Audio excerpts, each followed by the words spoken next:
So thank you, ladies and gentlemen. Good evening.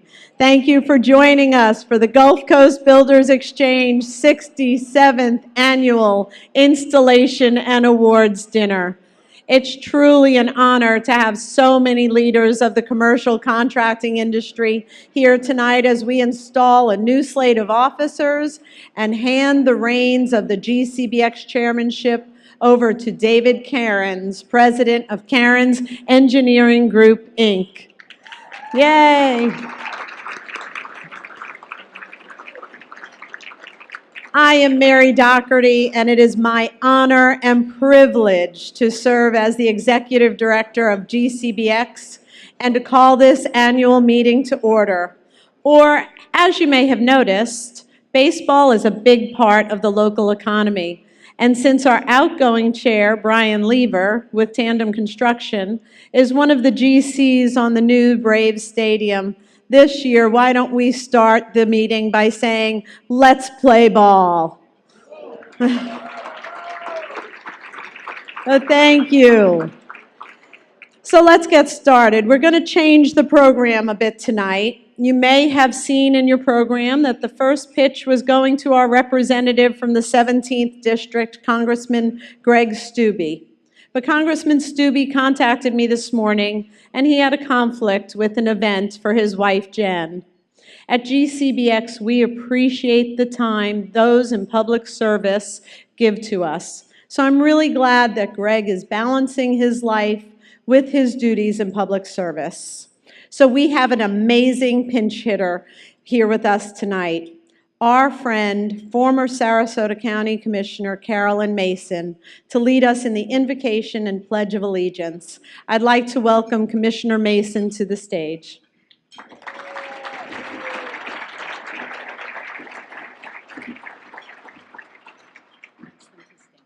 Good evening. Hello.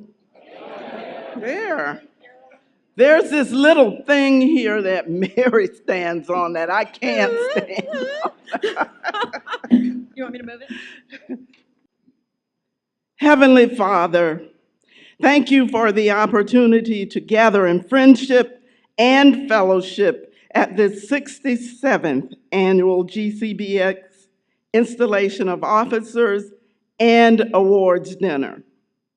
Bless the award recipients and continue to bless, keep, and guide this organization, its staff, its leadership, its membership, and the work they do in and for the community. It is my fervent prayer, Lord, that you continue to strengthen our spirit of working together and respecting one another. Bless the food we will eat tonight for the nourishment of our bodies and the hands that prepare and serve it. Amen. Amen. Won't you join me for the Pledge of Allegiance? I pledge allegiance to the flag of the United States of America and to the republic for which it stands, one nation, under God, indivisible, with liberty and justice for all. Thank you. Thank you, dear. Thank you. Okay. I have somebody. Thank you.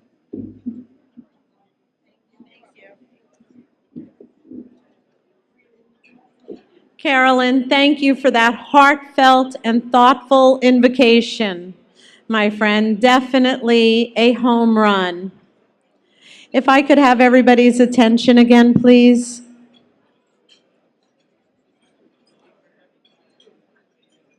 It is now my pleasure to introduce some special guests and friends of Team GCBX who are here with us this evening. I know with such a distinguished list, you will be tempted to stand and clap for each of them, but please hold your applause till the end, and then we will give them a rousing round of applause.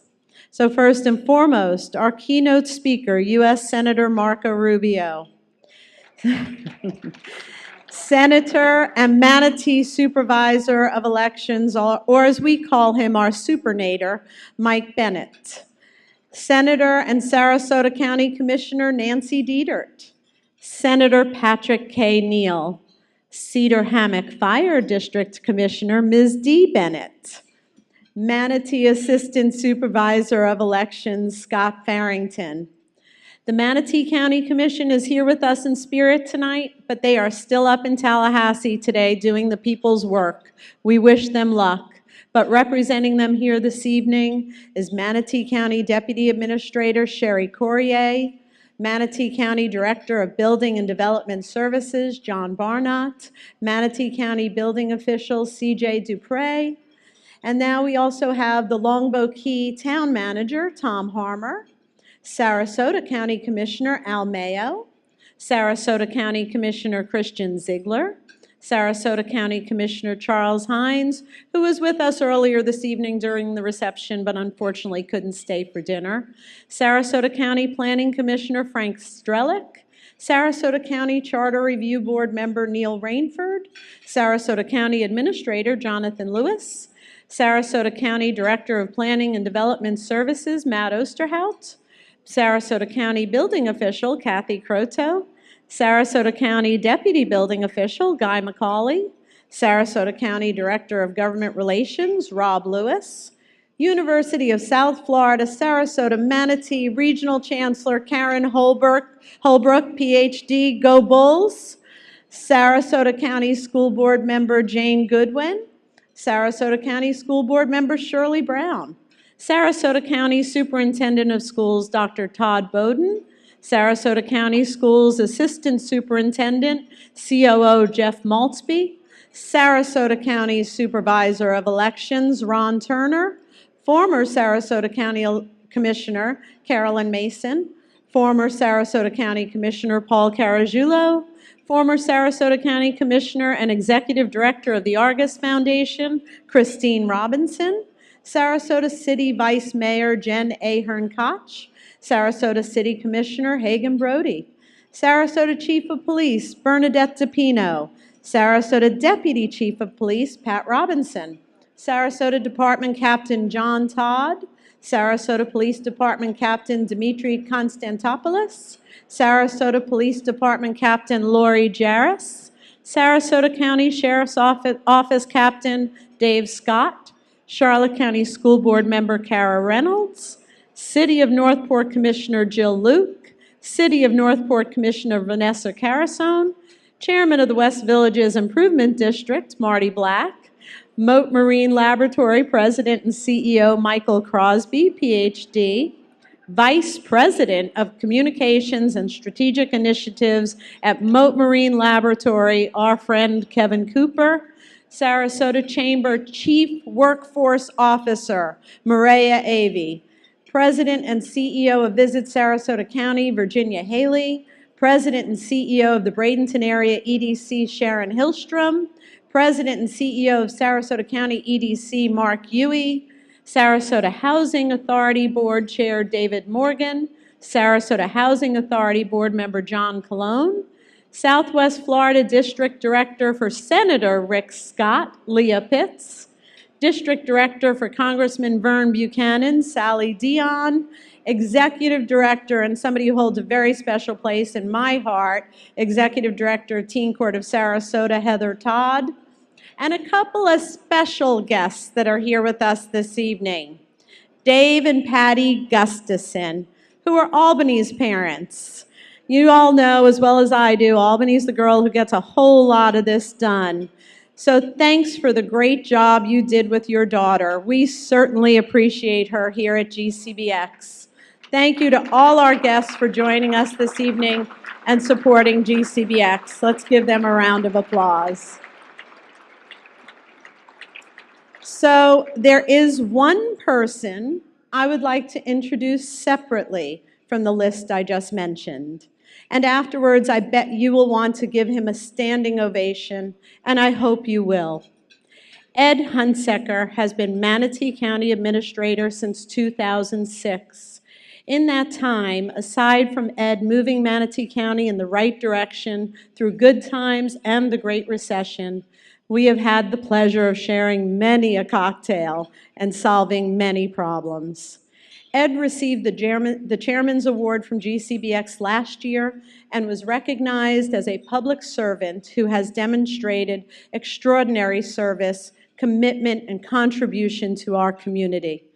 Ed, I am so sad that your last day with the county will be March 1st, but I know Manatee County is a better place for your service and your tenure as their administrator. I want to thank you personally and professionally from the bottom of my heart for all you have done for the citizens of Manatee County and the commercial contracting industry in Manatee County. Can we please show our gratitude to Manatee County Administrator Ed Hunsaker?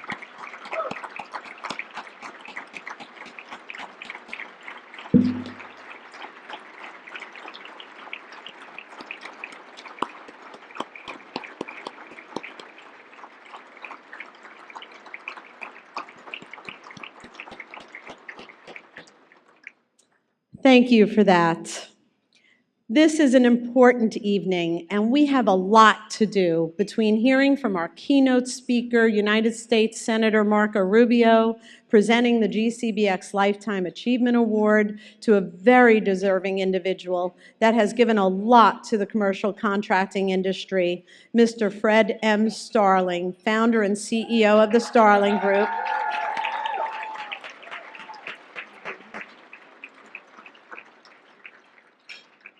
Passing the gavel from our chairman, Brian Lever of Tandem Construction, to our incoming chairman, David Cairns of Cairns Engineering Group, Inc., and enjoying a wonderful meal. But our goal is to get all this done and promise you to adjourn by 9 p.m., so there won't be a seventh inning stretch tonight. This evening is the 67th annual GCBX Installation and Awards Dinner. The Gulf Coast, thank you. The Gulf Coast Builders Exchange has been representing the commercial contracting industry in the region since 1952. That's a really long time. And remarkably, many of the issues that were important enough to prompt a group of the area's leading businessmen to come together to form this organization so many years ago are still important today. We are proud to be your trade association and one of the oldest business organizations in the region. We are proud to have building and contributing to the economic prosperity of the region for such a long time. Another important part of tonight's program is to recognize a number of people who have selflessly contributed to making 2018 another successful year for GCBX, including, and perhaps most importantly, our chairman for 2018, Brian Lever, Principal and Senior VP of Tandem Construction. Brian, thank you for your service this year.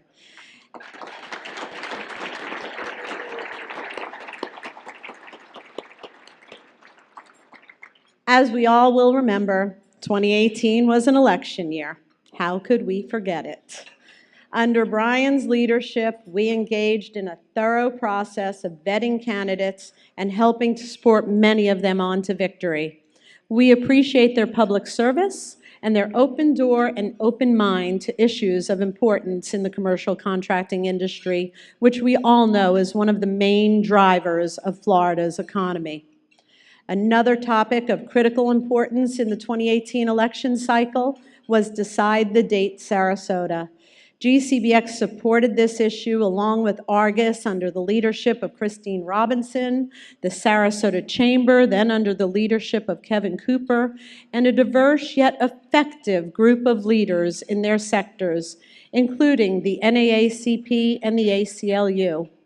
Perhaps an unusual group of teammates, but extremely effective in bringing about this necessary change to the government in the city of Sarasota, because all of them believed Sarasota voters deserved an opportunity to decide if they wanted to increase voter turnout, maximize community participation, cut costs, and save taxpayer money. The citizens agreed. And now everyone can look forward to having a more democratic election process in the city of Sarasota. Thank you. As we heard at last year's annual dinner from our friend Sharon Hillstrom, President and CEO of the Bradenton Area EDC, and Virginia Haley, President of Visit Sarasota, sports tourism is big business in the local economy. In the words of Virginia Haley, almost every person in this ballroom is in the tourism industry. You're either building one of the 13 new hotels that have just opened or are under construction, or you're building new office space for the attorneys and accountants who will service the hotels. Your company might be working on the new renovations or additions to our attractions, such as Ringling, Moat, or Selby Gardens. Maybe you worked on the enhancements to our beach park facilities. Again, you are all in the tourism industry. Yes, Virginia, we are all in the tourism industry. And this year, our team captain, Brian Lever, was front and center in the construction of Cool Today Park, the new home of Atlanta Braves spring training in Northport. The $140 million spring training complex will be a real game changer in South County, just as the Orioles and Pirates have been in Sarasota and Bradenton, and the Tampa Bay Rays for our neighbors to the south in Charlotte County. Braves spring training is estimated to generate a $1.7 billion impact on the area between 2019 and 2048. It is expected to draw 105,000 fans during the first full spring training season in 2020, with 23% of those fans coming from out of state and spending $6.3 million annually in the community. Between Tandem's work on spring training and their work at IMG Academy, Brian, you have really hit sports tourism out of the park. I hope everyone here tonight will join us as GCBX partners with our friends at the CEO Forum for a first glance event on March 21st at the new Cool Today Park, the Braves spring training facility, just 3 days before the first game on March 24th. Brian, thanks for getting it done on time, and thank you to all the subs here tonight who worked on the stadium. A list of those GCBX members are on each table. Brian, we know that was no easy task, but you and the team got it done. Thank you. As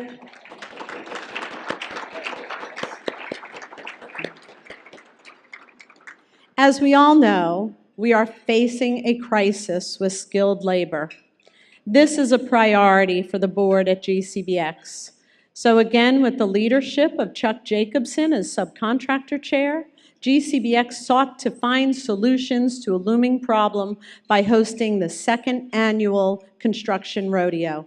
The Construction Rodeo not only introduces high schools, juniors and seniors in Manatee and Sarasota counties to a profession in the trades, but matches them with GCBX members for apprenticeships and internships. The third annual Construction Rodeo will be held on March 12th at MTC in Bradenton. I would like to thank both school districts for the cooperation we have received for this event. At this time, I'd like to invite our friend, the Sarasota Chamber's Chief Workforce Officer, Maria Avey, to give us a brief update on workforce issues in the region. Please help me welcome Maria.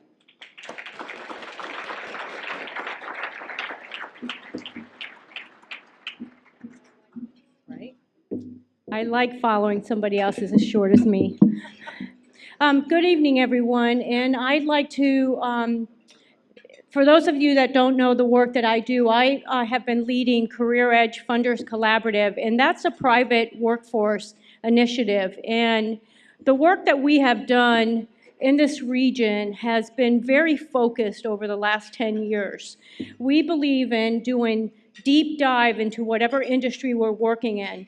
And over the past 10 years, we have trained, we don't have the new numbers, but 5,000 individuals in our community to upskill them so they can have the skills that you as employers are looking for in the industries. And we started in healthcare. We then moved to manufacturing and transportation and distribution logistics. Because of working very closely with Mary and her team, we have put a lot of focus around construction in the last year. So we have started what we're calling fast-track trainings that going to just share one story with you. But one thing that I want all of you to know is that we have brought in $6 million into this community. 90% of it is from the private industry and foundations, like Gulf Coast Community Foundation is our largest donor that has invested in Career Edge so we can do this work to be able to upskill workers. We've created in new wages and wage increases, $24 million of economic impact in this community. So construction is what we're going to focus on this year. Because of working with this organization, we've been able to talk to a lot of you to really understand the pain that you're going through in finding workers.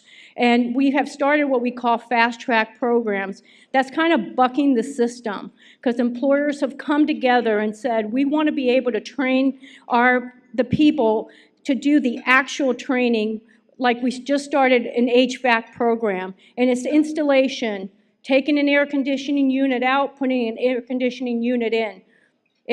We believe in the education system, everything, but the employers, they need the employees today, and how can we get them into the workplace faster? We partner with a donor that has given us $30,000 to buy new equipment and pay for the students in the class.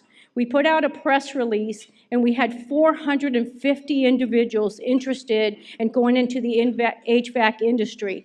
And we put the criteria as you needed a clean driving record, you did not have to have a background, you're going to be in tight, hot attics, rats are going to crawl on top of you. It's going to be hard work, but we still had 450 people interested. And we have a class now at Manatee Technical College.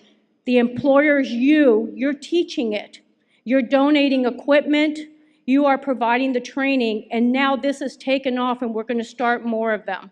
So this is what we do. We listen to you, we go to the educators, we work with organizations like this one, and we find real solutions. We cut through all that mess of, we have to have a lot of meetings to be able to do it. We really do it. So we are committed to construction, and that's what we are going to be focusing on the next year.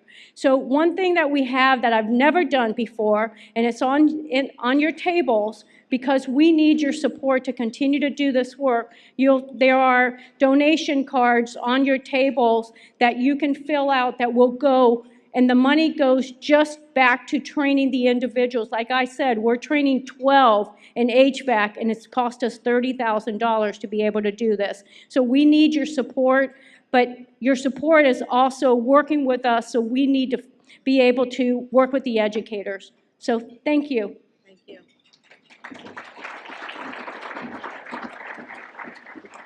Thank you, Maria, for your work and your collaboration with GCBX. I hope you will all consider supporting Career Edge and the fine work Maria is doing. So as you can see, GCBX has all the bases covered for you and your business. Brian, it has been a great year at GCBX during your chairmanship. Brian, as we know, some organizations bestow a pin or a trinket on their outgoing chairs, not at GCBX. Tonight we have for you, oh, I don't want to spill my water, hold on, an official Atlanta Braves batting helmet and your very own stadium seat. So thanks for making this year a grand slam, and thank you for your leadership.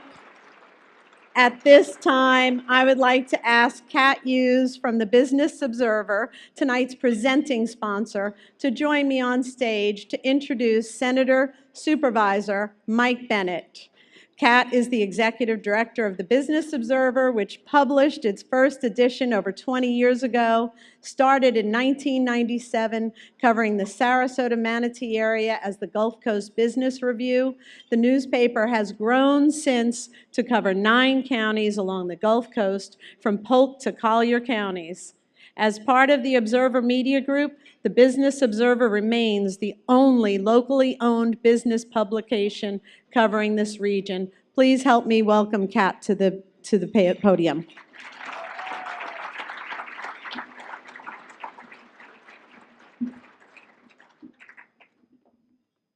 Great, thank you, Mary.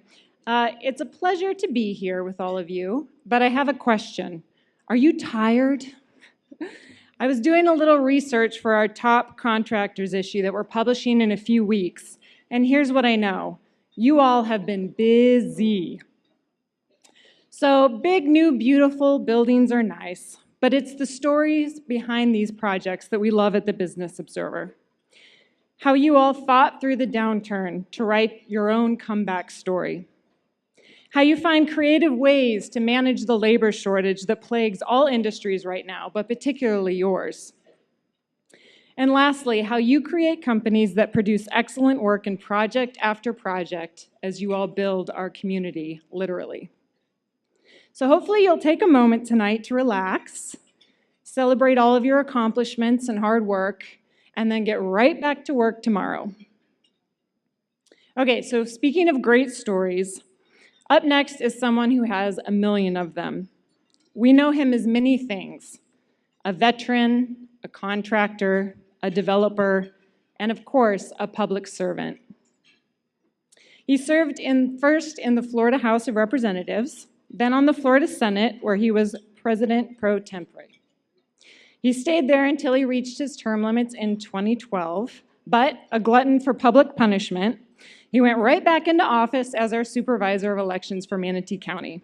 And of course, he's also a member of your executive committee. Please join me in welcoming Senator Mike Bennett.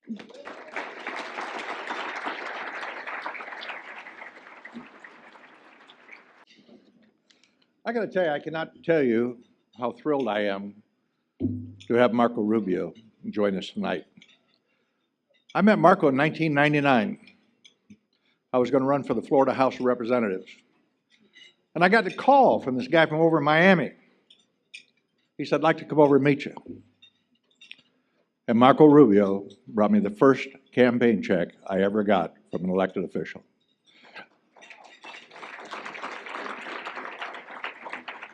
Since then, his judgment has improved. He's done pretty good. But let me tell you what Marco Rubio's been up to. It's really interesting. Senator Rubio is a lot like a lot of the people in this room, a lot of you who I know very, very well. His parents came from Cuba. His father waited tables. He could have been in this room tonight. But he worked hard, acclimated, learned the English language, worked real hard, and raised a family that did the same things you all and I do. He put his kids in a college. Marco worked for his own college. He did it well. He's a lot like you and I. Marco got elected to the Florida Senate, or the Florida House of Representatives. He worked real hard. He became Speaker of the House. Extremely powerful position. Some would argue the second most powerful position in the state of Florida. And then to show you how bad his judgment is, he decided he was going to run for the U.S. Senate against one of the most popular governors in the state of Florida, Charlie Crist. And everybody said, ain't going to happen. There's a difference. Marco Rubio works extremely hard. And guess what? He's one of us. Now he's chairing in the U.S. Senate the small businesses that affect everybody in this room, the ones that we are. He's one of us. And I'd like to take the opportunity to introduce you to my friend, Senator Marco Rubio.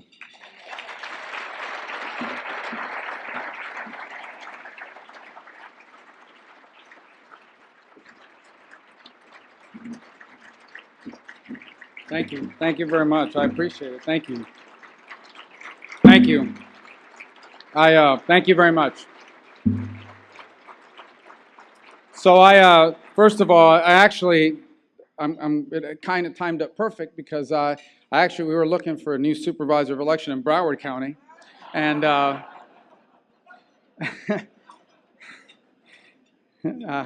kidding. I have nothing to do with that. I'm just saying, but I'm glad. Thank you for inviting me, and it's great to be and to connect with people that I served with in public office, both with Nancy Dieter, who's here, and so great to see her, and of course Mike, who was with us in the House and went over to the Senate, and it's great to be back in this community.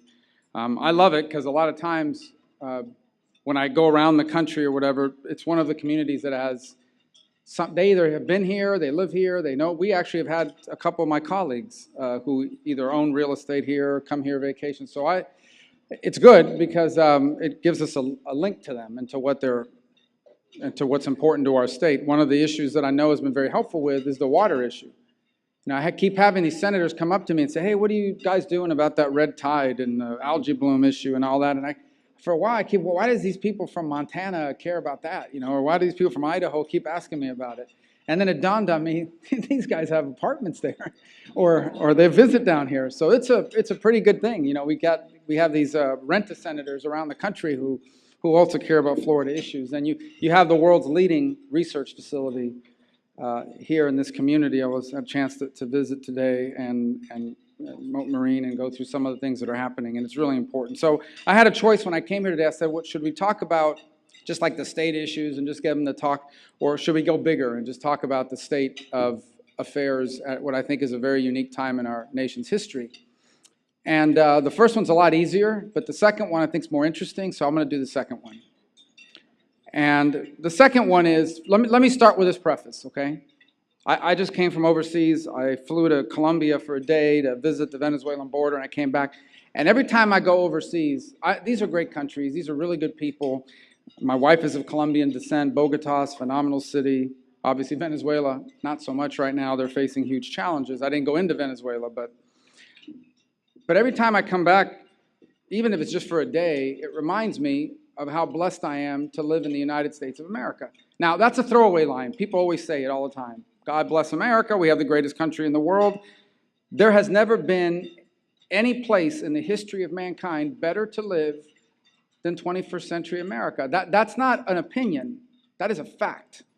That is a fact. By every, I'm not diminishing poverty, okay? Poverty is a terrible thing. But American poverty is not the same as the poverty you see in many parts of the world. It needs to be wiped out. We need to tackle it. Poverty is a failure, the lack of access to the American dream, and it threatens our identity.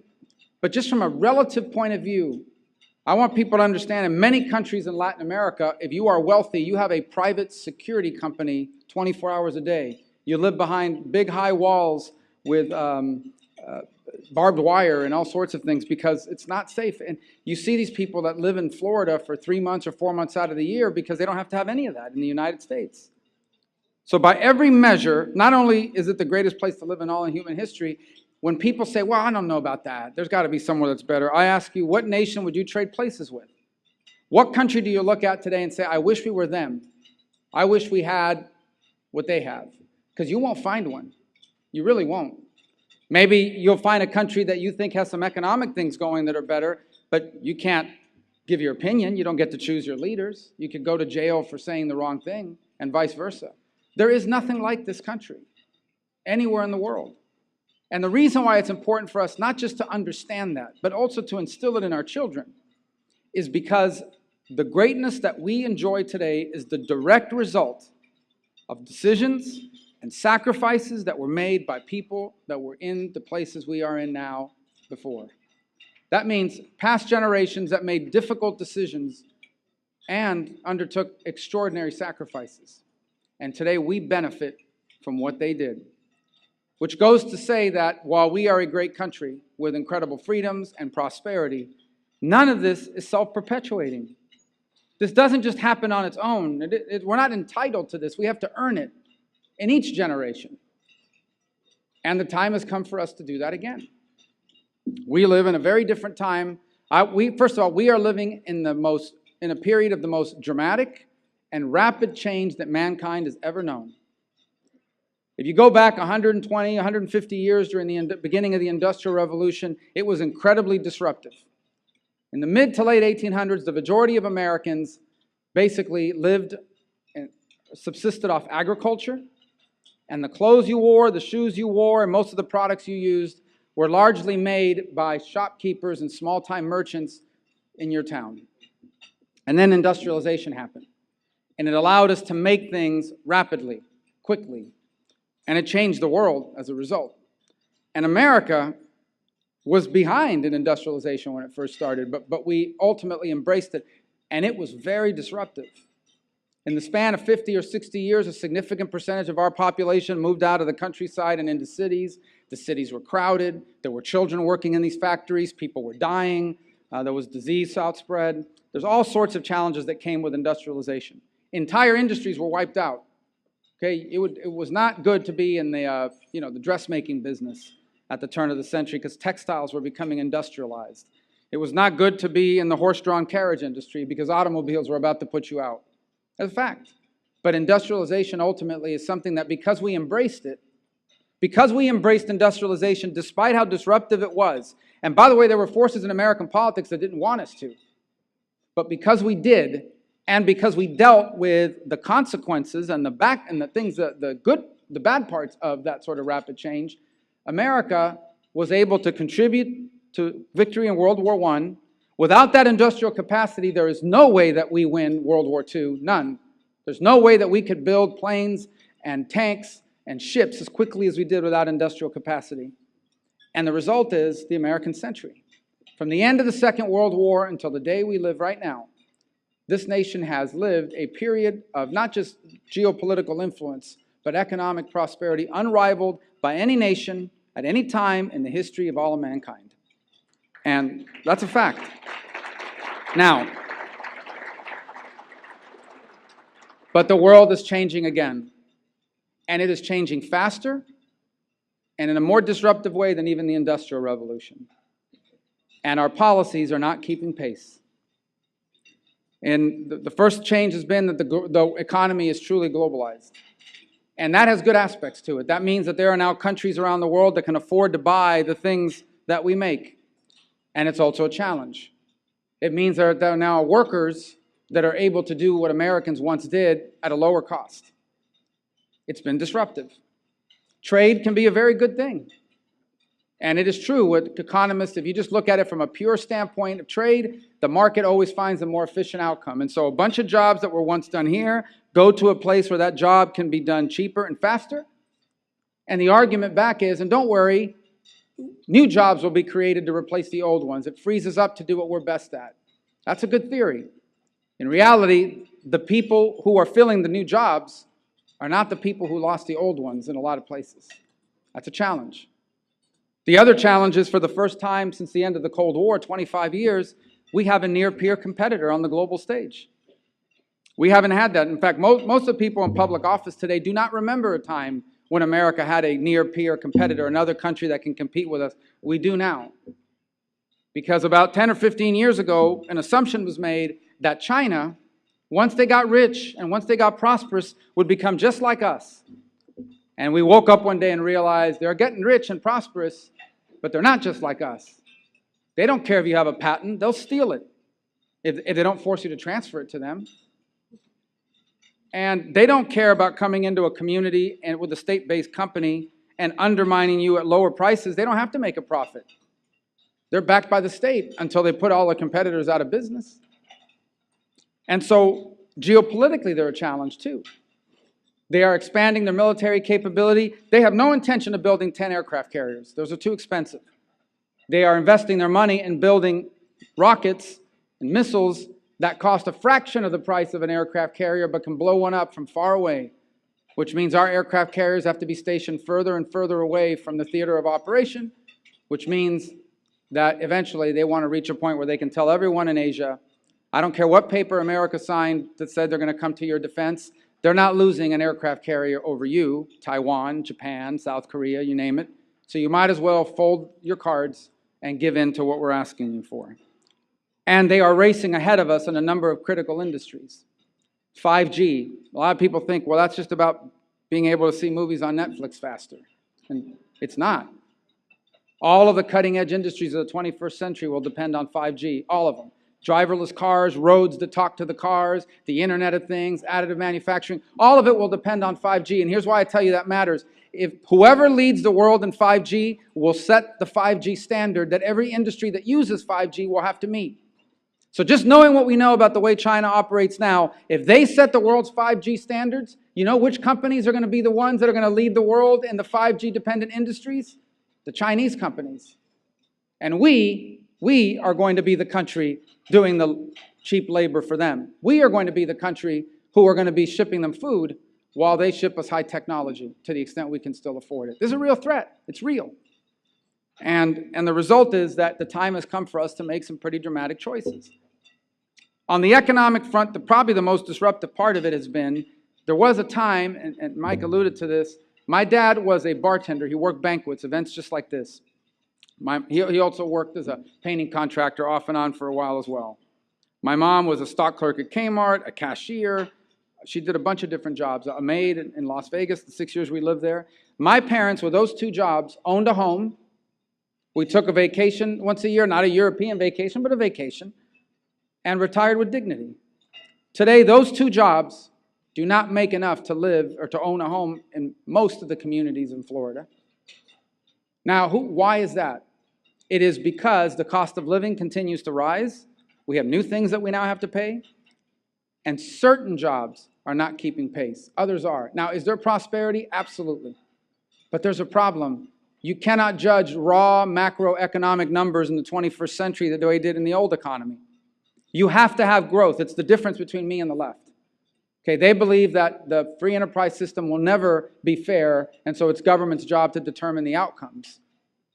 There's a problem on the right, and that is that it's the belief that the market will always figure things out. And in between is the reality of the 21st century, which is economic growth is vital, it's critical. You can't create jobs, you can't create opportunity without economic growth.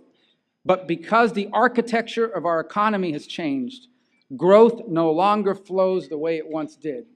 Not because of greed, not because capitalism doesn't work, not because people are evil or unfair, but because prosperity has always flowed towards productivity.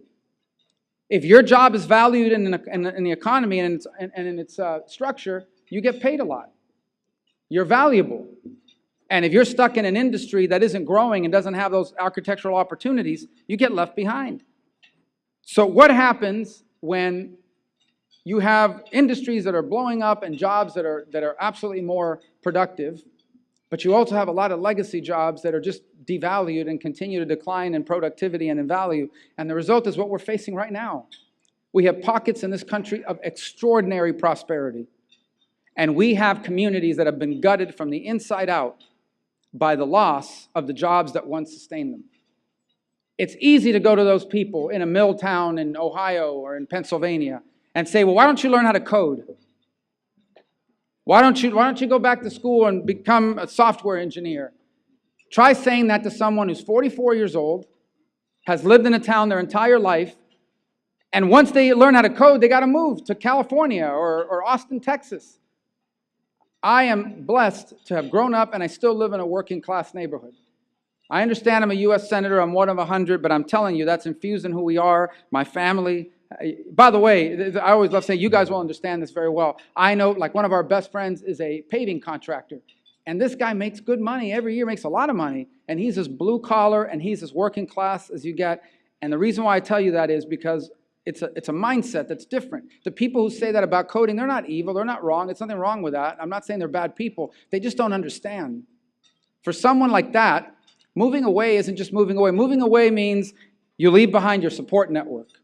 Who's your support network? Your cousin with a pickup truck that helps you move furniture when you buy a new refrigerator so you don't have to pay Best Buy to deliver it.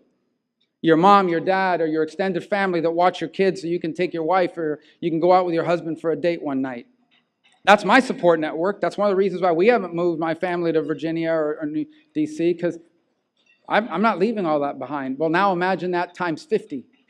So it's easy to say that to someone. It's hard.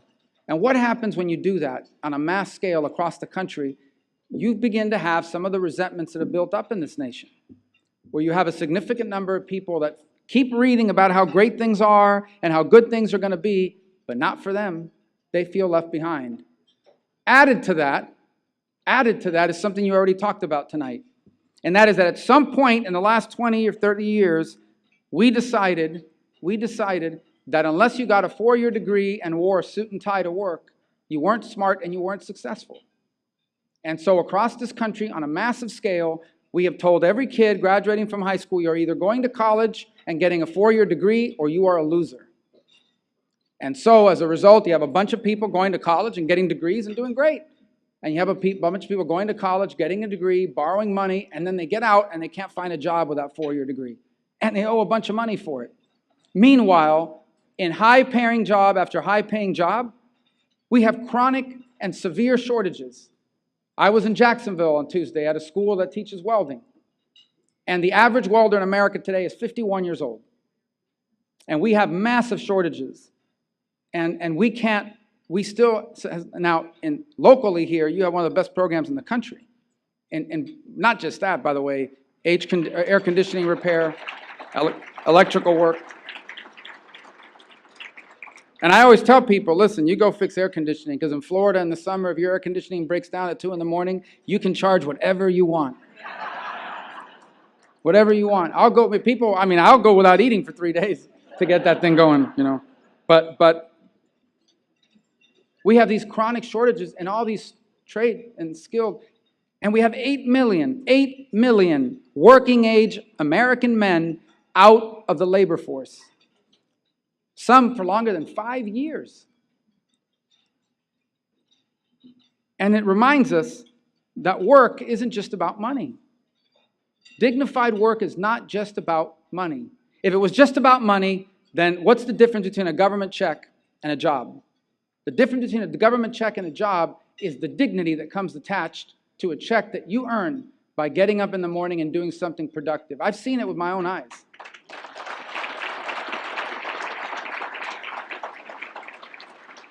And yours is an industry that I love because it produces a lot of dignified work.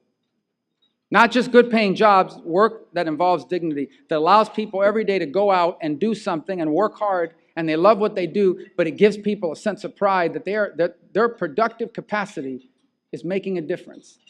You know what happens in the absence of that dignity? It destroys families. It destroys entire communities. That's where you get your PTA presidents. The small businesses that help that happen is where you get your Chamber of Commerce presidents and leaders. That's where you get good husbands and wives and parents. That's where you get people that give back to a community. And we have forgotten that the essence of our nation, America, is not an economy. America is a nation of people. And at its core, our greatness comes from our families, our communities, the values we've learned from our various faith communities, and our pride in how special and unique America is. And all 4 of those pillars today are under assault by either economic factors or social factors. And so these are all things that we need to confront if we as a generation want to ensure that our children are able to give the same speech that I gave here tonight about how great our country is. And our policy should reflect it. America can't make people better parents, can't make them better spouses. Government can't do that, I should say. That's an individual choice. But our policy should do everything possible to make that the case. We should prioritize that. And that means in our tax code, in our regulations, in our education system, it should all be geared towards, does it or does it not lead to the creation of dignified work? Does it or does it not lead to the creation of dignified work? On the education front, that means we have to be able to empower people with the skills that will allow them to be employed somewhere. We have to stop acting as if kids that don't go to college, oh, trade school is just from kids that aren't smart. A lot of those people are a lot smarter than the people who have a 4-year philosophy degree. I get in trouble. There's no philosophers here tonight, are there? Because they get mad when I say that. I have nothing against it. Study whatever you want. I'm just telling you, the market for philosophers has tightened dramatically in the last 2,000 years. But it's fine. You want to study it, it's fine. And meanwhile, the shortage of welders, electricians, plumbers, pipe fitters, and the like has grown exponentially. On the geopolitical front, I don't want to get into it too long other than to say I don't want you to be under any illusion, and I'm not asking any of you to go out and read this long report that we produced out of the Small Business Committee. Here's the bottom line, and I'm not saying this to exaggerate. It's now increasingly accepted wisdom. China is trying to supplant the United States as the world's most powerful country. It's a fact. They're trying to do it across the board. They're trying to dominate the 10 top industries of the 21st century. They steal our research from our universities. They buy our researchers from our universities so they can't steal it. They force our companies doing business over there to transfer intellectual property. And here's the worst part. We have allowed them to get away with it. In fact, they have learned how to work our system against us. They go to a large multinational company whose CEO has a 5-year plan to retire and they say, hey, look at our huge market, 1 billion people. You want to keep doing business in China? You want to keep selling your product here for the next 5 years, which looks great on your balance sheet, and your shareholders love it, and they send you home with a great compensation package? Then go to Washington, D.C., and convince your politicians not to do anything to ruin what's going on here. And we've bought it, and they've gotten away with it. And to be frank, this is the first time we've had an administration that actually takes this on. And I hope they get it right, because it's our last chance to get it right.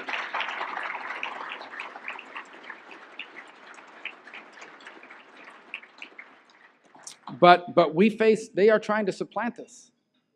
And that doesn't mean that I want to contain China. They're going to be an important country. They're large, they're going to be powerful. Frankly, I would love to have a responsible China as a partner to take on some of these. Imagine if America and China got together, we could solve a lot of stuff around the world. But that's not going to happen if there's an imbalance in which they're more powerful and we're on the bottom looking up. And I want you to think about this, because a lot of people have mixed feelings about how involved America should be in the world. I would just say, I want you to think what the world would look like if the most powerful nation on earth didn't care about freedom or liberty or human rights or respected religions. Even as we speak right now in China, they oppress Christians, they burn churches, they shut them down. They have put into basically camps, what they call re-education camps, over 1 million Uyghur Muslims, forcing them to, stripping them of their entire identity. They've done the same to Tibet. Imagine if that was the most powerful country in the world. And that's what's going to happen if we do not wake up to the threats that we're facing and come once again to confront it as we've done in our past. All of that is to say that I honestly and deeply in my heart believe we're going to get it right. I do. And people say, how could you be so optimistic? And I recall Winston Churchill once said, Americans always get it right after they've tried everything else. Or something, I'm paraphrasing. I don't know about that. But I know that we as a nation are very, very unique. If you look at the history of mankind and even many of the nations around the world today, they are oftentimes founded as the homeland of a specific people. France is where French people live. Spain is for Spaniards. And when you say America is for Americans, okay, but what does that mean? Because America is not a race. America is not a religion. America is not a skin color. You know what America is? And this is what's so special. America is a collection of people who either themselves or their ancestors at some point said, I refuse to be constrained by the rules of the old world that tell me that I can't be who I want to be because I don't come from the right family. And so these people risked everything to come here. I mean, it's literally who we are. We are the descendants of go-getters. Every single American is the descendant of either someone who came here because they could not be who they believed God meant them to be, so they came to the one place on earth that would allow it, or we are the descendants of people that overcame slavery to stake their claim in the American dream. So when I don't know if there's ever been a collection of people in the world that have that kind of DNA, but every single one of us comes from a go-getter. And that makes us different.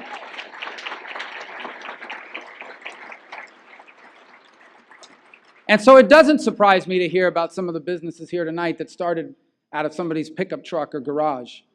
It doesn't surprise to hear tonight about how you overcame the downturn in the economy in 2007 and 2008 and today are strong once again. It surprises me not in the least bit, because through your veins runs the blood of people who overcame even greater obstacles in order to achieve what they believe they were created to achieve.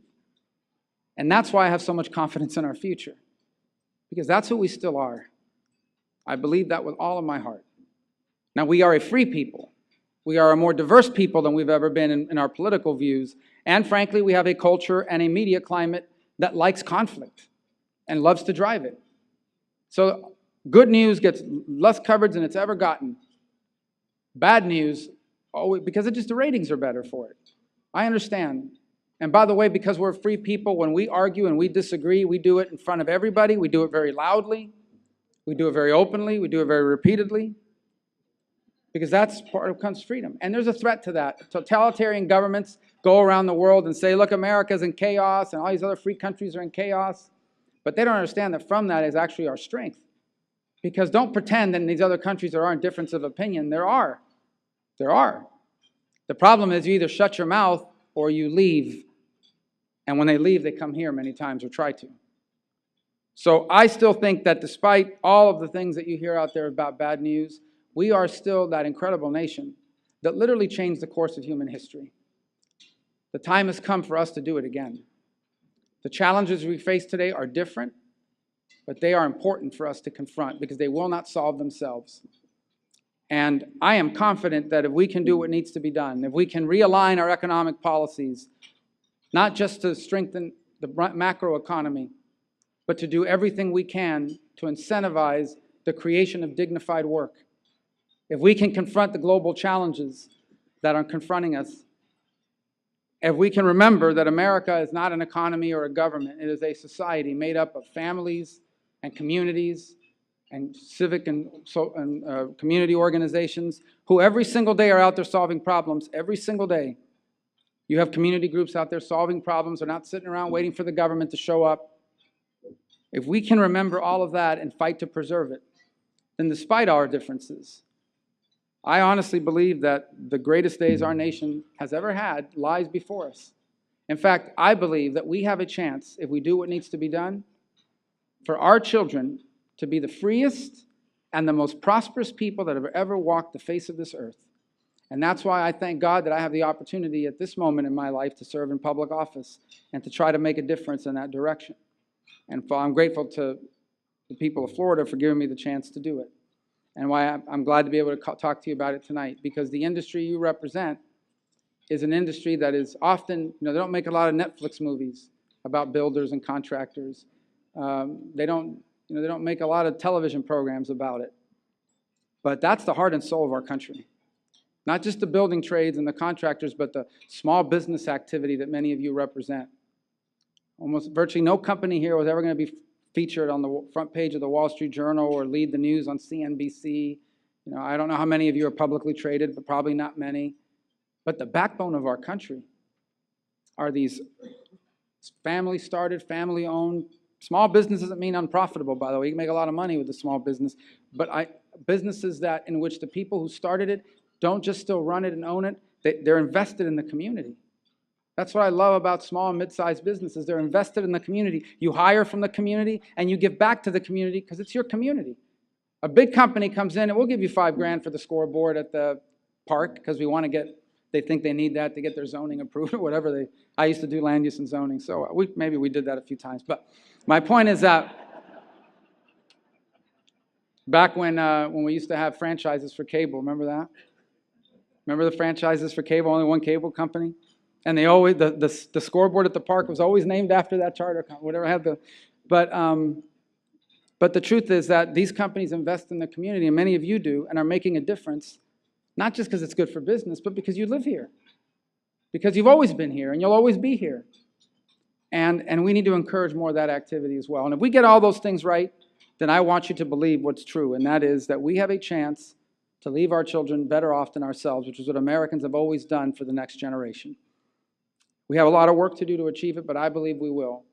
And we're going to be able to look back and say that our generation did whatever generation before us did, whatever it took to leave our children what our parents left us, the single greatest nation in the history of all of mankind.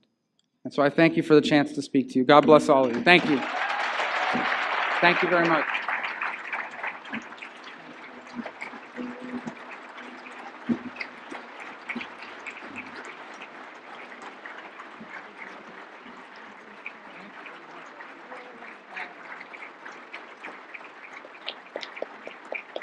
Thank you.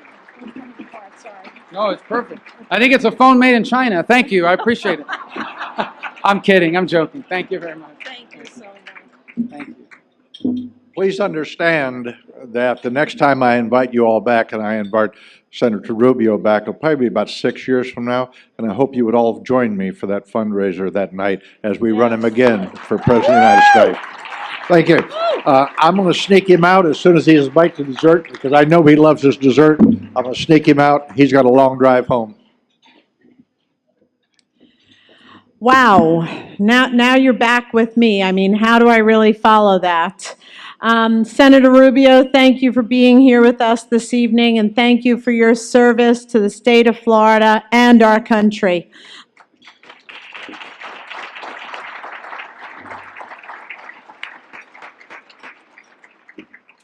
I'd now like to recognize and thank our sponsors for tonight's event. Without their support this evening would not be possible. As you heard earlier this evening, tonight's presenting sponsor is the Business Observer. Thank you, Kat, Mark, Kathleen, and Diane for your help supporting tonight's event and the Business Observer's great journalism and factual coverage of the region for over 20 years.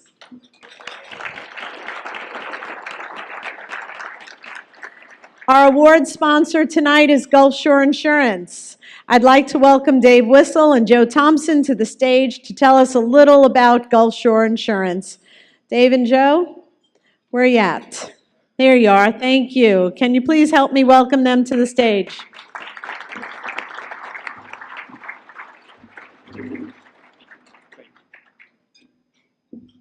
So Mary does it real nice when she puts the more popular, better looking, and funnier guy up than me before me. So thank you, Mary.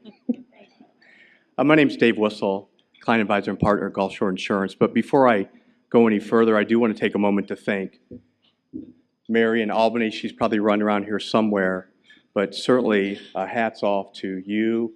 What a really inspirational speech we heard from Senator Rubio. And again, it's hats off. I do want to say one thing. Tammy Delgado is our business development manager.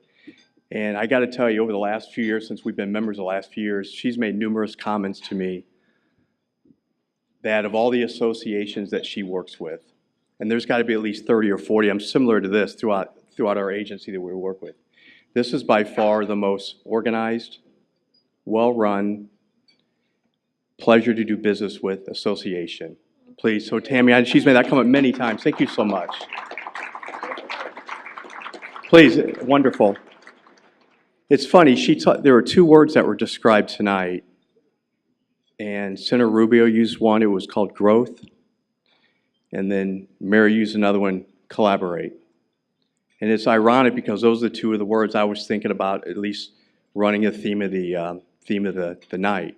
But I actually did the liberty of getting a Merriam-Webster dictionary out. I don't actually have one, they're online, and it's described as this, it's described as growth, as progressive development, and it says collaborate, working jointly with others or together, especially in an intellectual endeavor. And I think without question, GCBX, our local community, and our local businesses have had considerable progressive development over the last few years. And certainly Gulf Shore Insurance Bill is sharing that. And the one thing about the insurance business, and probably a lot of you know this, is our clients grow, we grow as well with revenues rising and payroll. So whenever their business grows, our business grows as well, which makes it kind of nice. I've been in the insurance business for 25 years. I'm not going to give you a whole resume, I'll stop at that. And I've been with Gulf Shore, it'll be 10 years in April of this year. And when we started, we had two offices, one in Naples and one in Fort Myers. And now we have four offices. We put one in Fort Lauderdale and one in Sarasota in that order. We also had 85 employees back in 2009, and now we have 150 employees. And to me, it's not the number of employees that we have that's impressive. It's the years and years and years of industry knowledge and experience that sit in our office every day. That's what's amazing to me. And even more than that, it's the long tenure that a lot of our employees have with our agency. I've been there 10 years, and I have just a short period of time compared to some of the others. Our culture and loyalty with our employees is nothing short of amazing. I think the one thing about our agency, I think that stands out is our service model.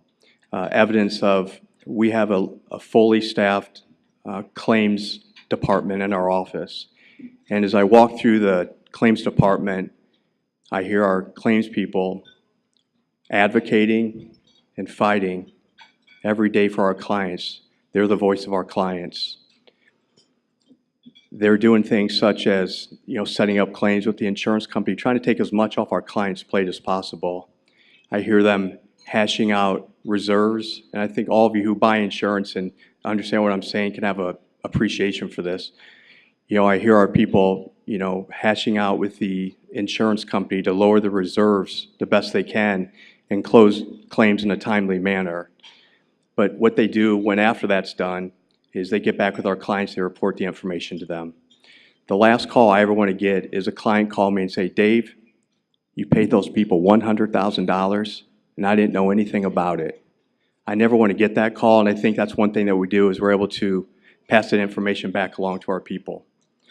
If I want to move back to collaboration, which is kind of what Mary talked about, again, collaboration is working together jointly with others and intellectual endeavor. And I got to say that's one thing that Gulf Shore does. It's unhappy that Joe couldn't be here tonight. He got called away in emergency. But every day we figure out cost-effective insurance programs for our clients every day and every year. So again, thank you so much for your time. It's a wonderful organization to be a part of, and we certainly appreciate it. Thank you much. Thank you, Dave. Thank you, Dave, and thank you, Gulf Shore Insurance, for being our award sponsor for the 3rd year in a row.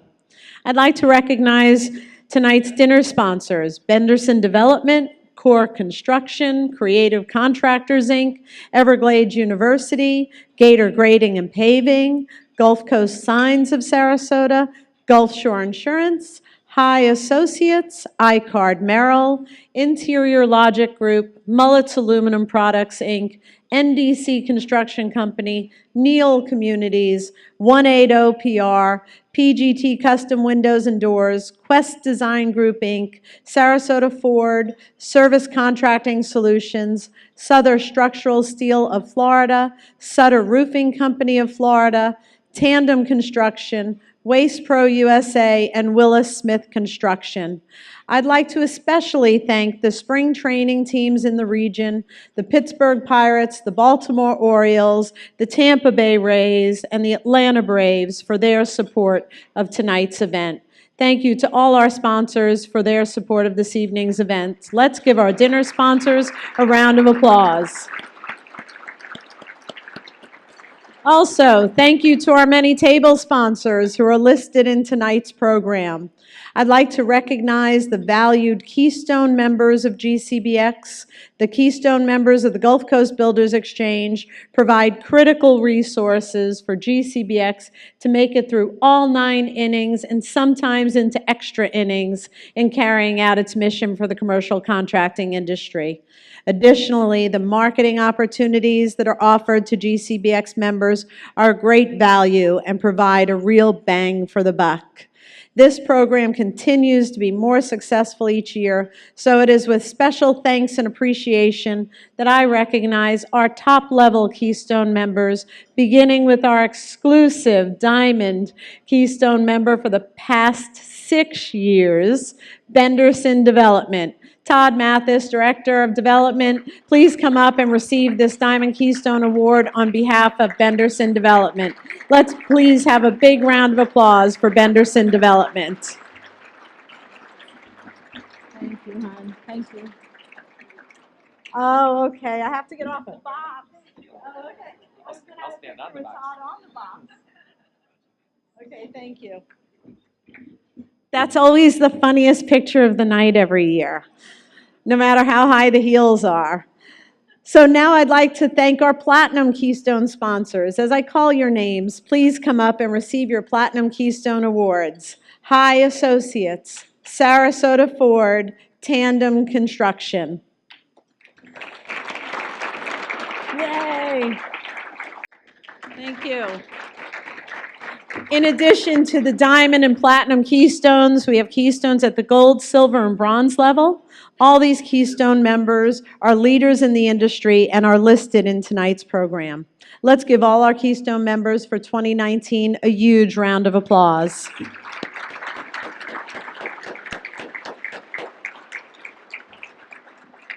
It's now time to introduce some GCBX MVPs, our past chairman and honorary members that are here with us this evening. As I say your names, please stand. And again, I ask the audience to please hold your applause until I've read all their names. Past chairman, Fred M. Starling. Past chairman, Rich Steele. Past chairman, Mark Anderson. Past chairman, Steve Anderson. Past chairman, Mike Bell. Past chairman, Lem Sharp. Past chairman, Greg Burkhart. Past chairman, Jack Cox. Past chairman, Doug Sutter. Past chairman, Jeff Charlotte. Past chairman, Jason Swift. Past chairman, Darrell Turner. Past chairman, Mary Forrestal. Past chairman, Paul Steele. Past chairman, Kevin Hicks. Past chairman, Stephen Thompson. And Lifetime Achievement Awardee, Stephen Sutter. Thank you all for being with us this evening and for your ongoing support and commitment to GCBX and the commercial contracting industry. Thank you for that round of applause for the GCBX MVPs. It is now my pleasure to recognize the first-string players on Team GCBX, the officers and directors who served during 2018.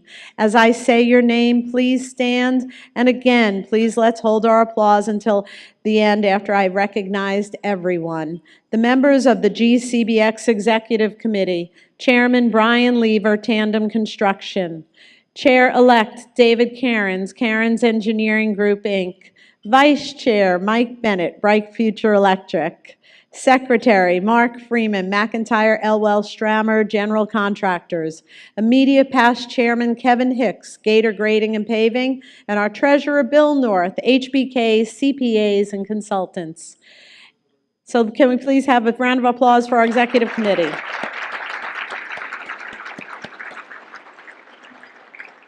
You guys can remain standing. The best team a business organization could hope for. The GCBX board members. Paul Steele, Climatic Conditioning Company. Mary Forrestal, Forrestal Enterprises, Inc. Russ Bobbitt, Morton Martin Insurance Agency. Jason Swift, John F. Swift Construction. Darrell Turner, Burke Construction Group. Doug Sutter, Sutter Roofing Company. Brett Raymaker, Willis Smith Construction. Lem Sharp, Sharp Properties, Inc. Steve Paget, Folly Bryant Architecture. Jeff Charlotte, J.E. Charlotte Construction. Chuck Jacobson, Aqua Plumbing and Air. And John Brown, Attorney Titles Fund Services, LLC. We thank each of you for your service during the past year.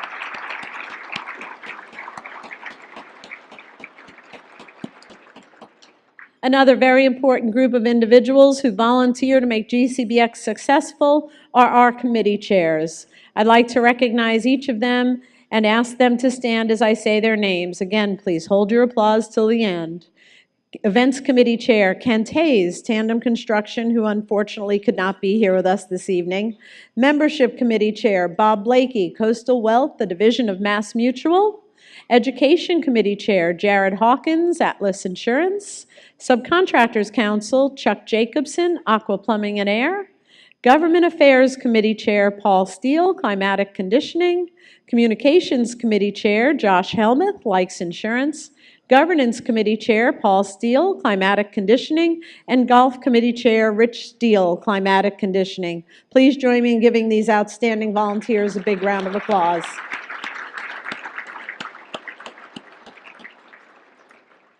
Tonight is also a night of appreciation and recognition to members and special individuals who have contributed significantly to our success over the past year. The first award we'd like to give out this evening is the Volunteer of the Year Award.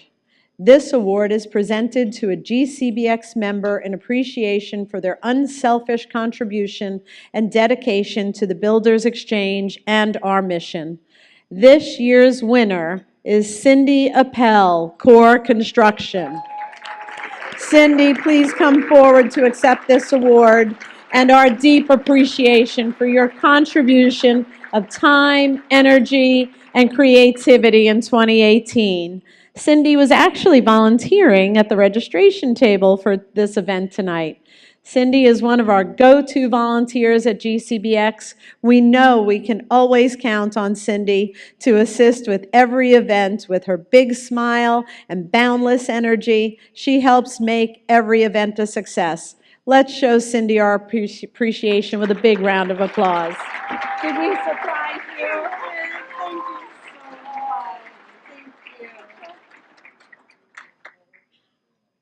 Thank you. Thank you. Thank you, honey. Thanks for all you do. Of course. Thank you. Oh, so cute. Okay, a few years ago, the GCBX board instituted a new award named after our past chairman, Darrell Turner with Burke Construction Group. We fondly refer to Darrell as our membership machine at GCBX. Membership is the lifeblood of our organization, so this award is extremely important to us. Darrell, please join me on the stage to present this award. Okay, and to accept this award, our winner this year is Darrell Turner. Our membership machine has done it again. Is this award aptly named or what? Did Darrell leave? He couldn't have left us. There he is. Darrell keeps us on our toes, printing membership materials fast enough for him to hand out. Darrell is committed to GCBX and the commercial contracting industry. Darrell, we truly appreciate that commitment, and it's our pleasure to present you with the Darrell Turner Award this evening. Thank you. Thank you. Thank you. We gotta go check that.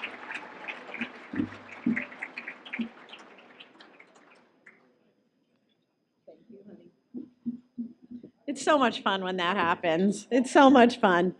All right, but tonight we'd like to launch our annual membership drive for 2019. So Darrell, you might be in a little trouble here, okay? The drive involves a competition between the general contracting members of GCBX. The title for this drive is GCs Building Their Community and Their Industry. This drive starts tonight and it runs through June 1st. For the winning GC, GCBX will make a $2,000 donation to the 501c3 of the GC's choice in their name. It looks like Burke Construction starts out with the bases loaded with Darrell on their team, but we know every GC in here can hit a home run and help the charity of their choice at the same time. There are flyers on your table with more information, and look for updates as the competition continues. Please help me give Darrell a big round of applause for his efforts.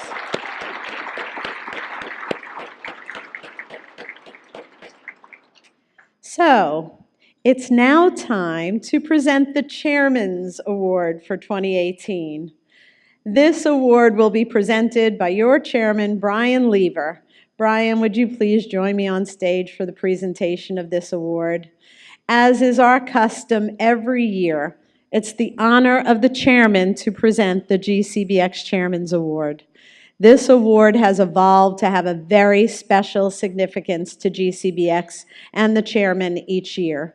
This award is the chairman's choice with concurrence of the GCBX Board of Directors. This award is given annually to a public servant who has demonstrated extraordinary service and commitment and contribution to our community. Suffice it to say that none of our businesses could prosper if we didn't live in a safe community. Public safety is a top priority in business, in economic development, in our everyday lives. And we have several of our first responders here tonight, and we thank them all for their service.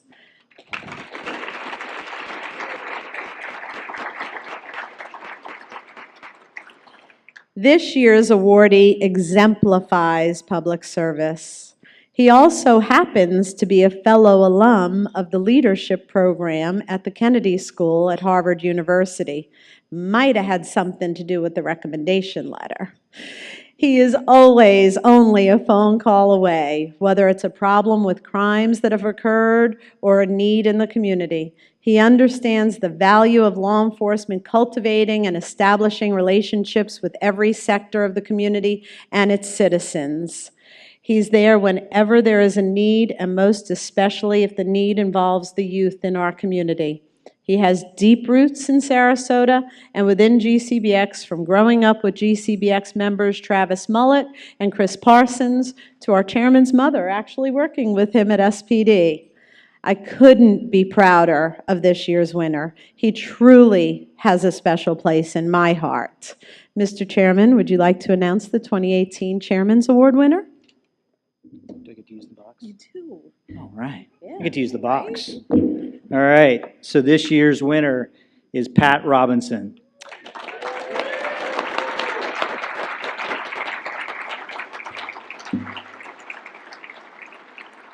So it is a privilege to give this Chairman's Award to Deputy Chief of Police Pat Robinson of the Sarasota PD.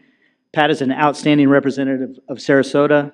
Pat, thank you for all you do, and the entire police department does for us. And congratulations. Thank you.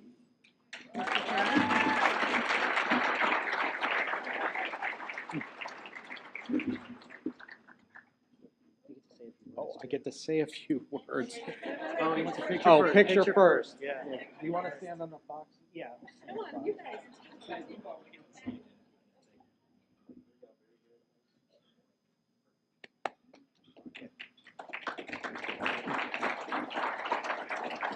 I actually don't need the box, and I don't need the teleprompter either. Since my cell phones don't work in here, Captain Constantopoulos, could you please tow Brian's car and have it crushed after this? I appreciate this so much. The builders in this community mean so much to the livelihood and the prosperity of this community.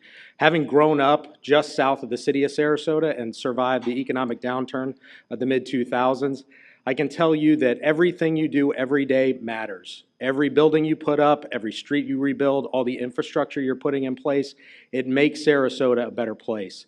The one word that I heard tonight was teamwork. I would like to take a second and thank all of my command staff. I don't know where 30 is. Raise your hand, somebody. Table 30. The lights are so bright.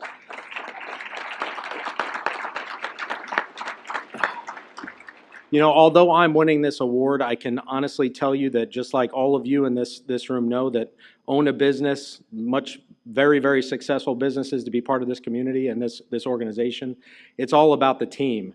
I would not be standing here today if it wasn't for the men and women who came before me, going back to 1902 when the city was first formed, that built the building blocks of this community, the builders that built it, the police officers, the firefighters, the vets, the politicians that go out there and fight for this community every day, fight for our state, fight for our county.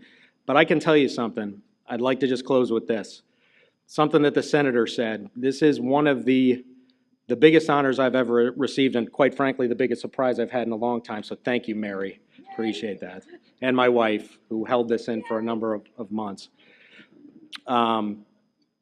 I'm so proud to represent the city of Sarasota, the men and women of our police department. I couldn't be prouder to be part of that organization.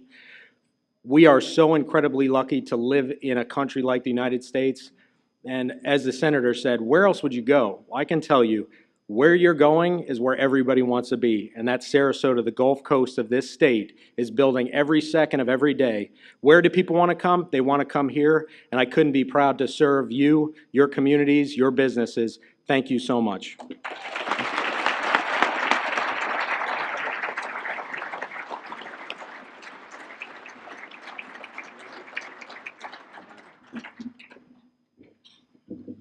Thank you, Aaron. It's not easy to surprise Pat, but I'm really glad we did. Thank you, Mr. Chair. It is time to present our final, yet one of the most special awards for the evening, the GCBX Lifetime Achievement Award. This award is given annually to someone who has contributed to the commercial contracting industry throughout their lifetime. Every year I have the distinct pleasure of meeting these leaders in the industry, hearing about their contributions to the community, learning from them, and being inspired by them, and this year is no exception. It is the highest award we bestow at GCBX, and it comes with all the honor, respect, and distinction these recipients have earned. Past recipients are listed in your program, and it truly is an amazing group of individuals and business leaders. At this time, I'd like to invite Kevin Hicks on stage to introduce tonight's honoree.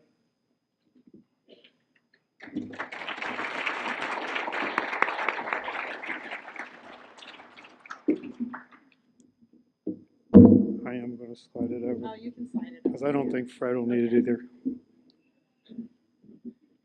Good evening. It's my pleasure to be able to introduce to you tonight this year's recipient of the Lifetime Achievement Award, Mr. Fred Starling.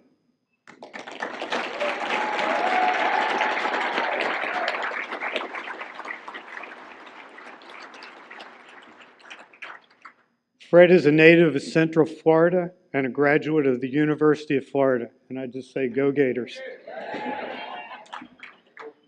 Fred's a Florida licensed general contractor and real estate broker and founder and CEO of Starling Group, an organization that he founded in 1981. He served as a consultant for many public and private groups, guiding them through the commercial development process, as well as providing design development expertise for office buildings, shopping centers, and planned residential communities. Fred has held key positions on many community service boards as a past president of the Gulf Coast Builders Exchange. So please join me in congratulating Fred Starling as this year's Lifetime Achievement Award recipient.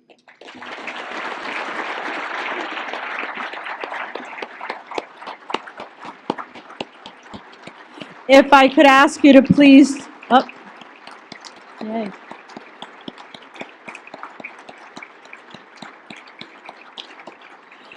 Actually, before we present the award, if we could ask you to turn your attention to the screens for a short presentation about this year's honoree, Fred M. Starling, founder and CEO of the Starling Group.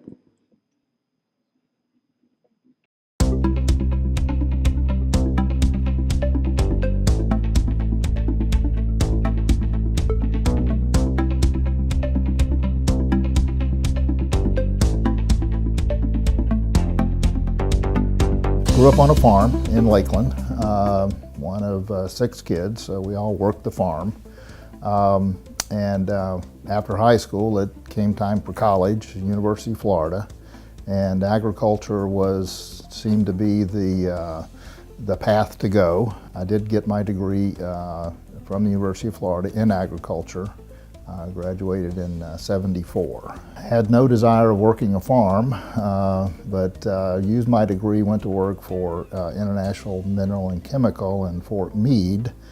Ended up in Bradenton, Tropicana, for a couple of years, and worked the midnight shift and really got tired of working the midnight shift. Put in my notice and that I wanted to work a day shift. They didn't have anything open. I resigned, and construction was really going strong in the Manatee, Sarasota area. So I literally picked up my tools and showed up on a construction site and started working, as a carpenter. Dooley and Mack actually was the general contractor on the site, and they posted a notice for a assistant superintendent. I answered that and was hired, then became a superintendent in about 2 months, and then about 6 months later I was moved to the office as assistant project manager and then project manager. I started my business in 1981. First project was a small condominium project on Philippi Creek called the Island Condominium. I was very fortunate to meet a gentleman that owned the majority of this property at Bee Ridge and Cattleman, and then across the interstate on Bee Ridge. And the relationship was kind of simple. I would kind of foster the properties through the different entitlement processes. in return for having the opportunity to either broker the properties or purchase the properties when it came time.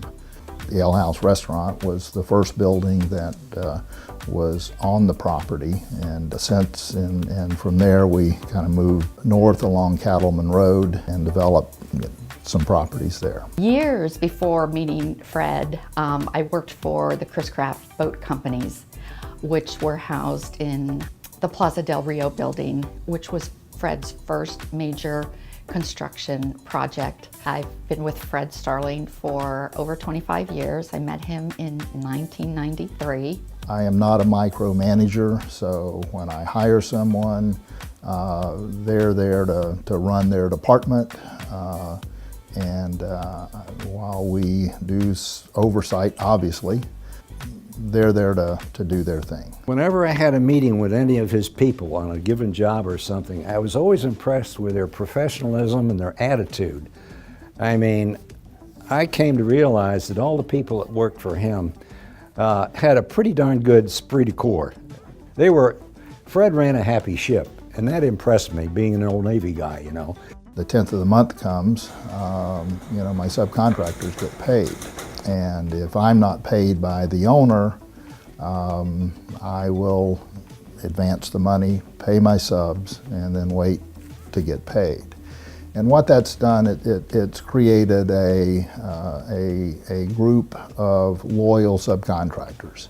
I just actually, knowing that I was coming here to do this, looked back over the last 15 years and counted up over 150 projects that I have had the distinct honor to work with Mr. Starling, and that's just things that actually got constructed. Back then it was sitting down for a 2-hour meeting and going over everything with him.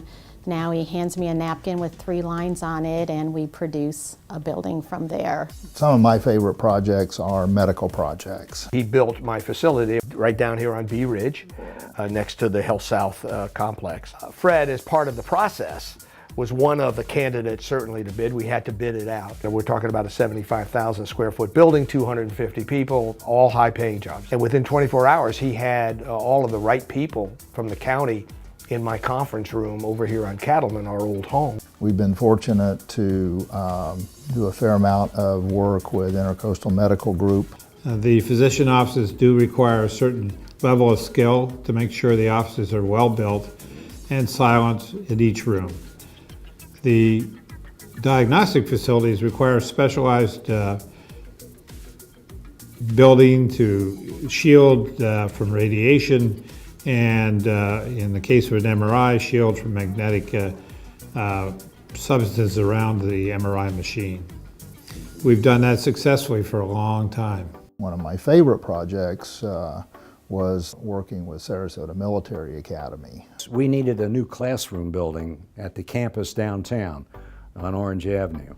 We told Fred that we have a gentleman by the Jack Erfurt who is willing to put up $5 million to build a classroom building on the Sarasota campus downtown.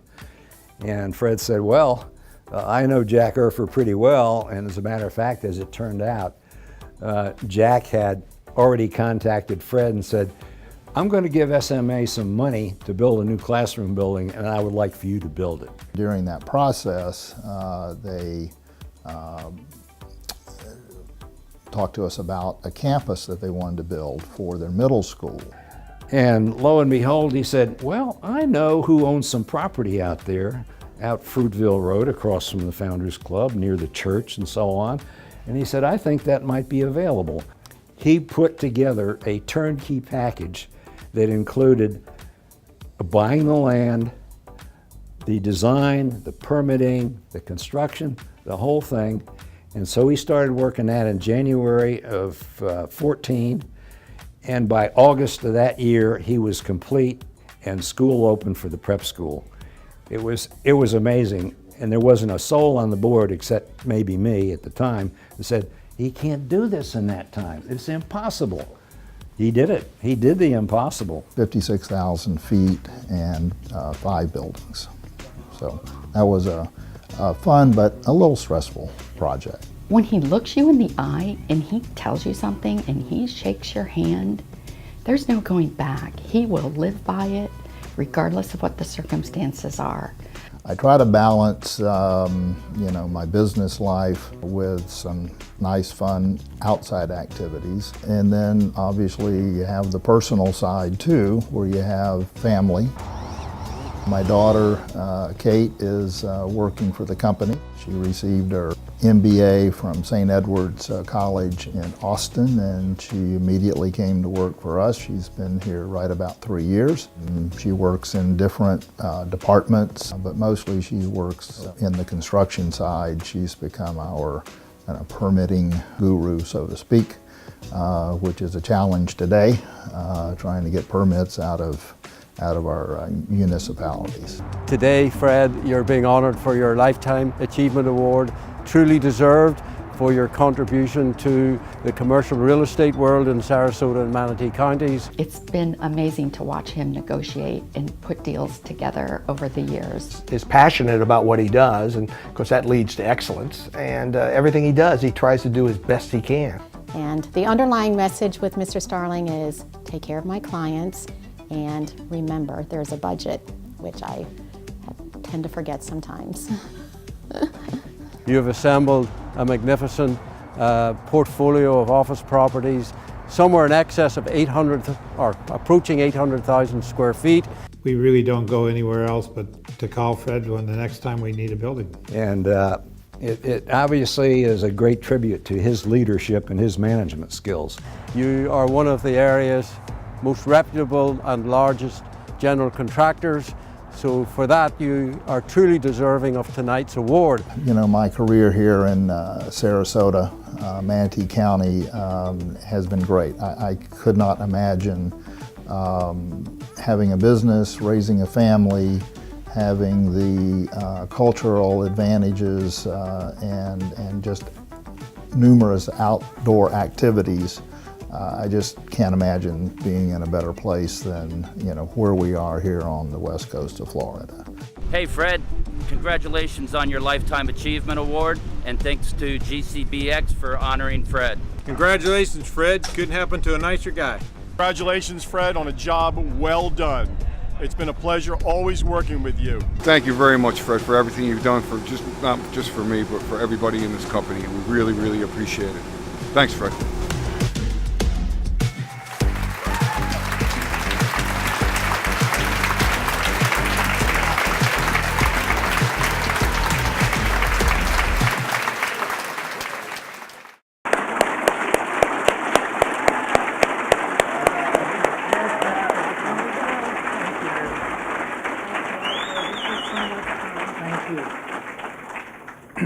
Well, I have about an hour and a half to speak, but Mary just reminded me we have to be out of here at 9 o'clock.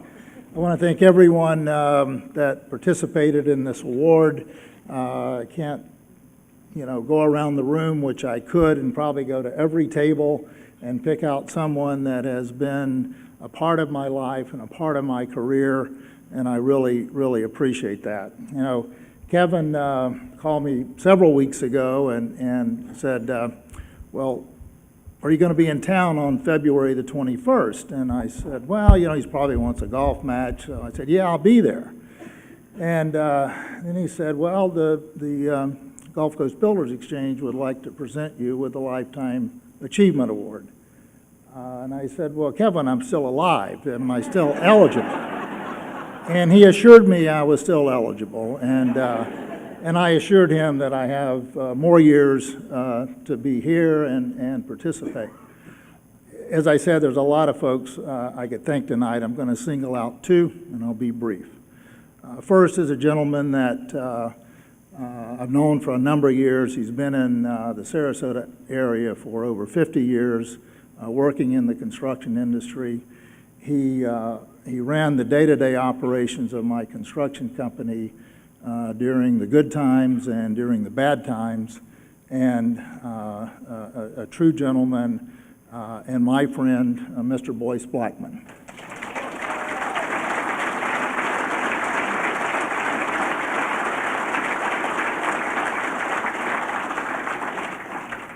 The other person I would like to recognize was never officially on the payroll. even though she did receive a lot of benefits and still receives some benefits. A person that has stood by me for a number of years, through thick and through thin, and the good times and the bad times, and a very, very, very special thank you to my lovely wife, Tina.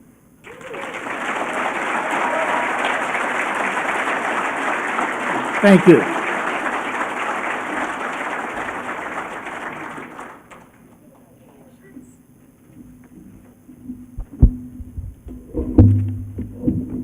Putting the box back in place.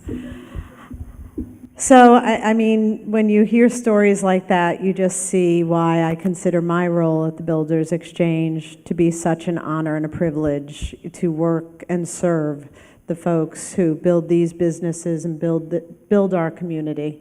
So thank you, Fred. Thank you, Tina. Let's give them one more round of applause.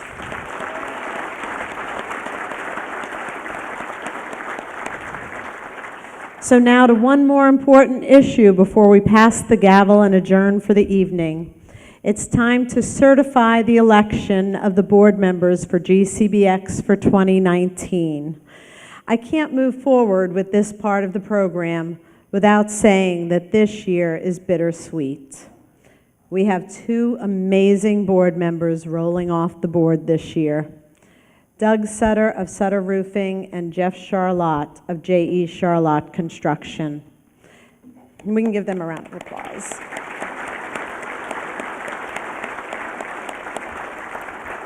These two board members have been there for me from the beginning of my tenure at GCBX, and they have not only been there for me every step of the way, but they have been there fighting for the industry and GCBX members every step of the way. Can we please, as they roll off the board, give them one more really big round of applause?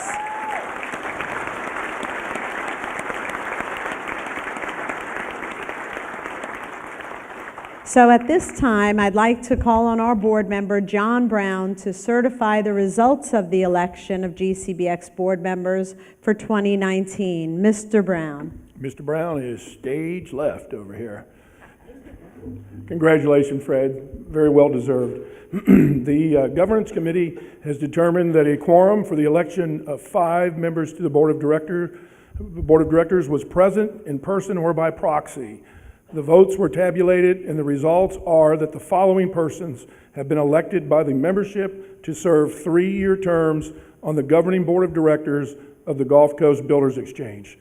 They are David Cairns, Cairns Engineering, Bill North Jr., HBK CPAs and Consultants, Mary Forstall, Forstall Enterprises, Inc., John Weissman of Core Construction, Bert Whiteknight of Service Contracting Solutions, and congratulations, and please join me in applauding our new board members, our new and welcome back our continuing board members.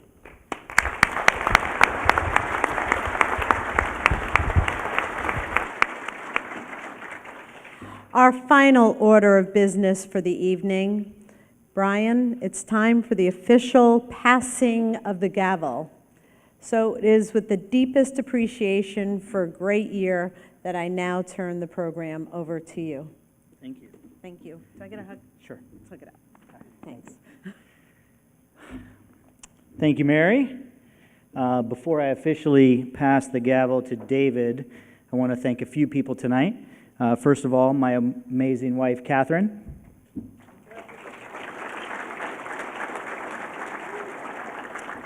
She's the one that pushes me to be a better man every day, and without her support, I would not be standing here today. Thank you, honey. I would also like to thank our amazing GCBX staff, Albany and Sydney. As you can tell by such an amazing event tonight, they work tirelessly to make events like this a success. So thank you both very much.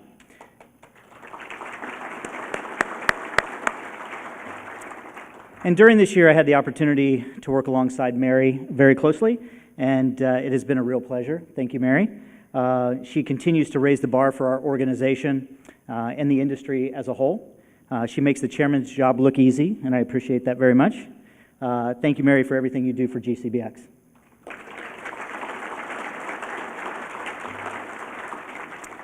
I'd also like to thank our board of directors. I've learned so much from each and every one of you this past year, and it's been an honor to have been the chairman for this amazing organization. I'd like to welcome our new board members, John Wiseman and Bert Whiteknight. Thank you guys for joining us.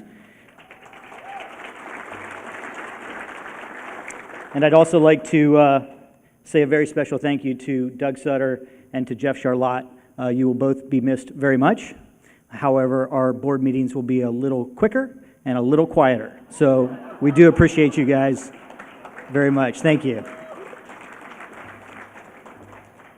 As I reflect on the past year as the board chair, I want everyone to be proud of the work that we have done in this community and for our industry as a whole. We had an incredible year, and we are proud to build. We may not win every battle, but this amazing organization will continue to fight for the good of our community and our industry. Thank you to all the members of the GCBX for your support this past year. I'm thrilled to pass the gavel to David Cairns. With David's leadership, our organization is in great hands.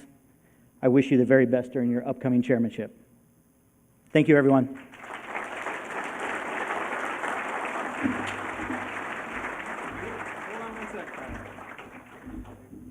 Thanks, Brian. Sorry. He doesn't need this. Right. Good evening, everybody. Thanks, Brian. In recognition of your great service as the 2018 chairman, I'd like to present you with this plaque on behalf of GCBX and the board of directors. Thanks a lot, Brian. Great job.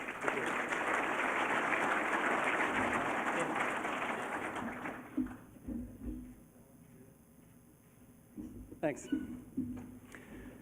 So now I'd like to take this opportunity to also thank my family and especially my beautiful wife, Beth, for her support and understanding as I focus my time and energy on this great organization. The coming year is exciting for me, and I hope it's exciting for you too. We've had several years of growth and prosperity in our industry. While it's uplifting to experience the success of a strong construction economy, it's not without challenges. We have built the infrastructure, the amenities, and the places of living that make our community so attractive to the people and businesses both established here and moving here. Investment in growth using local businesses is not only good for the member companies of GCBX, but it also has a multiplier effect on our economy and as well as our tax revenues. This has been clearly evident in the spring training facilities showcased earlier in the event, and something we hope local governments and institutions will continue to take very seriously. We'll be working hard on your behalf in this regard for projects like Moat's new aquarium and all of the other marquee projects we keep hearing about. We're also faced with some challenges. The availability of skilled and unskilled labor forces and its natural link to education and immigration come to mind, just like Senator Rubio was talking about. As does the inevitable easing of the economic prosperity we've experienced for the last few years. This year, we'll be working hard on solutions to help our members continue to thrive. GCBX prides itself on coming together to solve tough challenges. In this atmosphere of conflict and discord, we'll reemphasize civility and rational discussion over conflict and division. We're often vilified in the editorials by those who would stoke the fires of conflict to achieve a selfish and short-sighted objective. We will respond with class and consistency, governed by reason and the values that have sustained GCBX as such a great organization for so long. I thank you for the trust you placed in me, and I'll do my very best to live up to the example of all the great predecessors in this organization. So, as my first official act as chairman of GCBX, I declare us adjourned.